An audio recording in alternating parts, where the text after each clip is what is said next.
Well, millions of Americans are part of what's known as the sandwich generation, adults caring for both kids and aging parents. Sandwiched in the middle. Yeah. A new survey shows that half of Americans who are financially supporting both their kids and their parents are struggling.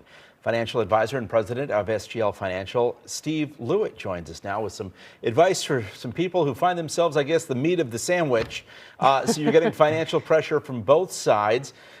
So how do you begin to tackle that extra expense? Yeah, well, first, I think you have to recognize the situation that you're in. This is very taxing. You're being pulled in two different directions. It's emotionally challenging. It's expensive. It's logistically challenging.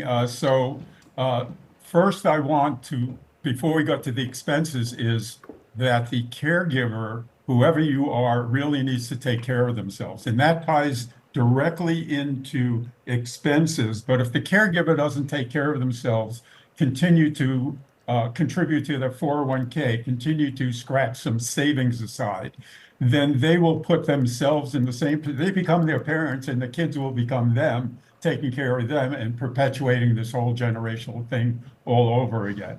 Yeah, so the cycle continues. So let's talk about how you come up with a plan, right? Because you do want to help your aging parents. You want to provide for your kids. So is there sort of a formula out there that you should be looking at, how much maybe to put into your savings and how much to spend on both your kid and your aging parent? Yeah, so this is very basic, but it's super important, is to start with a budget. Budgets, most people don't like to budget.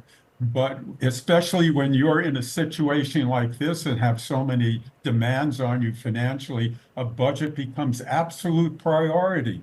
And you create a budget, then you live by the budget, and then you discipline yourself to make sure that you stay on the budget, and that will help kind of settle things. Now, some people have adult children. If you have an adult child living at home, then it's time to have a conversation with that child. Like, if they're not working, when are you going to find a job? If they're, when are you going to move out of the house? What is the plan? And get that. Some people do that in writing. I like that technique. They get an agreement with their child and make sure that there are consequences if that doesn't happen.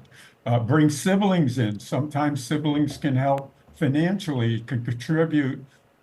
So you're not the only one contributing, or can help you just offset some of the burden of taking care of parents and children, and sometimes adult children or grandchildren. These households really develop in remarkable ways. And, it's very noble to take care of all these people, but I'm going to keep coming back to the same theme here. You've got to take care of yourself, put yourself in the formula. It's not selfish to say no. It's not selfish to take care of yourself inside this whole thing that's going on. And Steve, just in the final seconds we have, if you're caring for a parent, is it fair to ask for or demand financial transparency? Meaning, like, okay, I'm going to take care of you, I'm going to help you financially, but I need to know what you have saved for yourself, and I need access to those funds.